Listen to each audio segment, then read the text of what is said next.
There are also clerks of both the National Assembly and the Senate. The acting clerk of the National Assembly is Madam Sarah Kioko.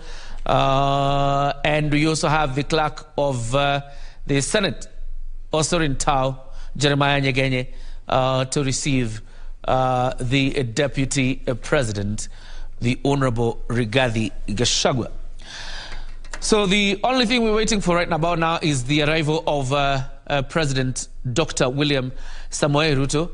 And how will we know that he's about to get here is when the Deputy President leaves that ground to go back outside the precincts of Parliament to receive the President once he makes his way here. But of course, seeing the Deputy President is an indication, so close just yet, that indeed the President is not very far away from making his way to the National Assembly chambers, or Parliament for that matter, to make his inaugural address. There you see Chief Justice, the Honorable Martha Koome, is also there alongside Speaker Moses Wetangula. Of course, let's continue speaking about the agenda that the President is expected to execute.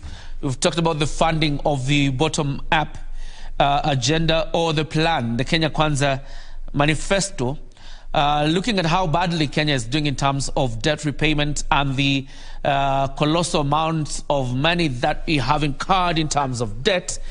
What are the choices for the President? Maybe the proposals will come out of here, whether to borrow, you go back to Parliament, raise the ceiling in terms of borrowing, and then continue to borrow, something he promised that he wouldn't do, that he would go less on borrowing and have local solutions.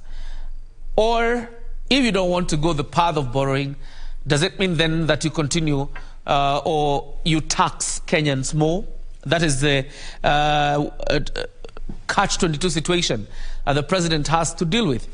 But of course, you will remember part of his proposal on NSSF is that every person contributes 10% of your salary to NSSF, and then government will add you about 5% to your savings in the National Social Security Fund, that is NSSF, largely money meant to help you in your retirement. But then this money will be invested by government. When you retire, you'll be given your colossal amount of money, and then after that, obviously, you can also continue to enjoy your monthly kitty that comes out of this pension scheme. Is that one of the plans where, or what the President intends to use in terms of funding his vision? That's the big question today. And of course, that will be answered here today as he makes his address. To talk about farming also, quite an interesting one. You remember he has released millions of bags to different parts of the country, particularly what you consider the food basket areas of this country.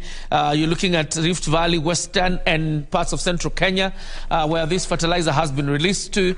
And farmers have started, getting the 50 kg bags of DAP, CAN to enable farming, particularly even for tea farmers.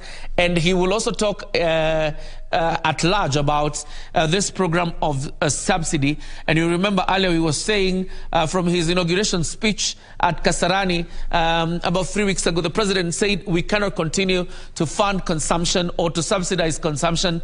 Our agenda is to subsidize production. And that, again, you expect that he will repeat here in terms of removing the subsidy on fuel, removing the subsidy on unga to ensure that the government subsidizes on production.